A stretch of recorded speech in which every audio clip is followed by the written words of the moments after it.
Bom dia. Eu vou fazer um resumo sobre o livro A Lei, do Bastiat. Vou trazer as principais características num resumo e espero que vocês gostem, porque na verdade eu não ia fazer nenhum resumo quando eu li esse livro, mas eu não ia, na verdade, fazer um vídeo sobre o resumo. Eu estava escrevendo resumo por querer fazer um resumo mesmo dessa obra. Mas como eu achei muito interessante, eu resolvi fazer um vídeo explicando o que o autor fala. Eu vou também disponibilizar um modelo em PDF para vou colocar o site de onde eu tirei o arquivo em PDF para vocês poderem ler. Muito bem. O Bastiat afirma que o homem possui três atributos essenciais: a vida, ou seja, a própria pessoa, a faculdade e a produção. Ou, se você preferir, a individualidade, a liberdade e a propriedade, respectivamente.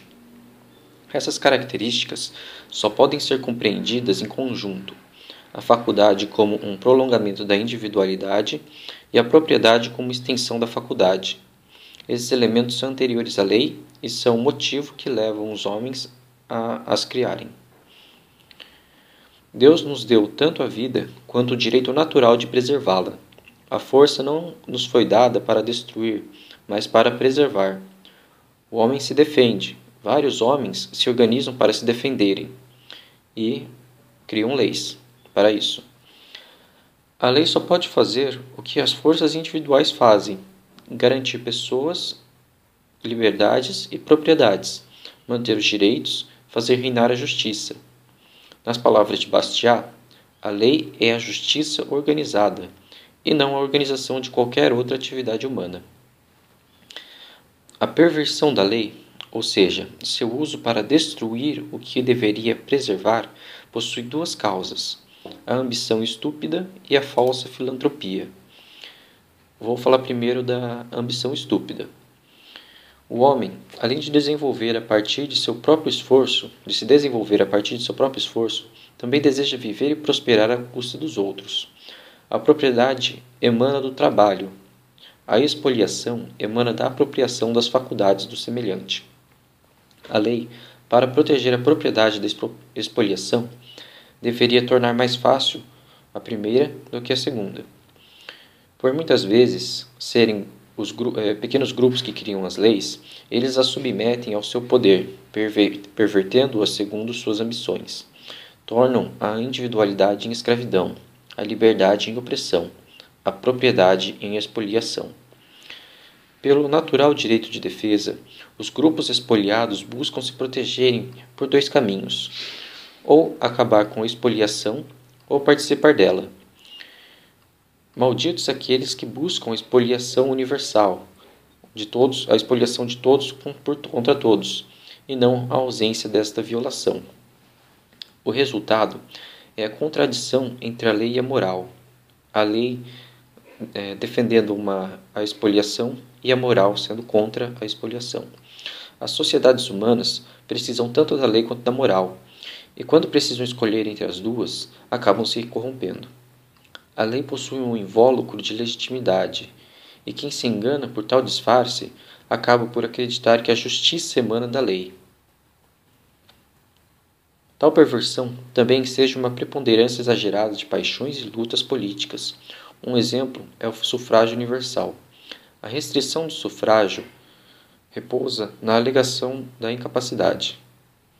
Ou seja, as pessoas não defendem que não são todos os grupos que podem votar, por não serem todos os grupos aptos. E eles tentam restringir isso no caso de crianças e adolescentes, anteriormente fizeram isso com as mulheres e outros grupos assim.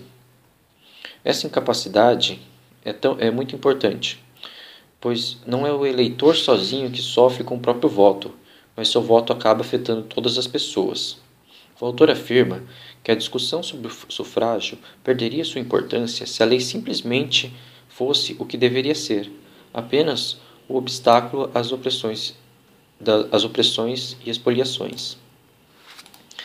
A expoliação legal E, assim, existem duas expoliações, a legal e a ilegal. A expoliação legal é identificada quando a lei tira de alguns o que lhes pertence e dá a outros o que não lhes pertence. Se beneficia uns em detrimento dos outros. A expoliação legal recebe o nome de socialismo pelo autor. Existe também a segunda causa da perversão da lei, que é a falsa filantropia. Existem pessoas que não desejam que a lei seja meramente justa, mas que seja filantrópica. Deseja-se que espalhe o bem-estar, a educação e a moralidade. Essa é a tentação do socialismo. A fraternidade não pode ser legalmente forçada, pois a fraternidade é essencialmente voluntária. Há quem diga que a lei primeiro defende a liberdade e depois a fraternidade, mas essas pessoas acabam em uma situação em que a segunda fase destrói a primeira. Há uma gradação da expoliação, segundo Bastiat, em 3 estágios. Primeiro, protecionismo, segundo, socialismo e terceiro, comunismo. A expoliação parcial, ou seja, de alguns sobre todos, se torna universal, ou seja, de todos sobre todos. Os socialistas indagam: se a lei organiza a justiça, por que não poderia também organizar o trabalho, a educação, a religião? O autor responde que ela não pode simplesmente fazer isso. Ela não pode fazer isso simplesmente por desorganizar a justiça, ou seja, por atentar contra a própria essência. A lei que visa a justiça apenas nega ao homem prejudicar seu semelhante, e por isso é negativa. Ela diz o que não fazer. O autor declara que nós repudiamos somente a fraternidade, que defendemos essas ideias, repudiamos somente a fraternidade forçada, artificial, e não a fraternidade verdadeira, existente apenas graças à providência.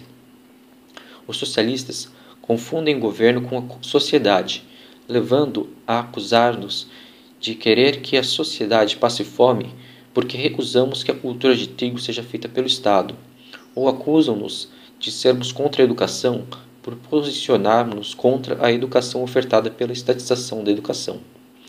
Muitos pensadores consideram as pessoas diferentes delas como uma massa inerte, moléculas passivas, átomos sem espontaneidade. Tais pensadores veem a si mesmos como aqueles que podem trazer a mudança. Olham para as pessoas como um jardineiro olha para as suas árvores. Quer moldar essa vida vegetativa. A força para mudar os grupos que artificialmente cria é encontrada na lei. E acaba degenerando a lei, por consequência. O autor traz depois diversas frases no livro que ele vai explicando a visão de alguns pensadores, por exemplo, Montesquieu, também Rousseau e outras pessoas. Mas eu vou pular essa parte, que não traz tanto, eu não vi tanto conteúdo assim, tantas ideias assim para serem explicadas, e vou direto para o final. Agora o Bastiat diz: Deus colocou também na humanidade tudo o que é necessário para que ela cumpra seu destino. A liberdade, que é um ato de fé em Deus e em sua obra.